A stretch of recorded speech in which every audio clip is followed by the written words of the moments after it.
தென்றலுக்கு தாய் வீடு பொதிகை அல்லவா, அது திசை மாறி போவதுதான் புதுமை அல்லவா.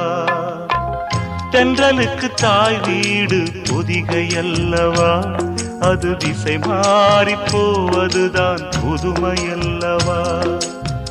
செந்தமிழின் தாய் வீடு மதுரை அல்லவா, அது தேசம் விட்டு போவதுதான் விந்தை அல்லவா. செந்தமிழின் தாய் வீடு மதுரை அல்லவா, அது தேசம் விட்டு போவதுதான் விந்தை அல்லவா. இன்னும் சொல்லவா, சொன்னால் துன்பம் அல்லவா. நான் இன்னும் சொல்லவா, சொன்னால் துன்பம் அல்லவா.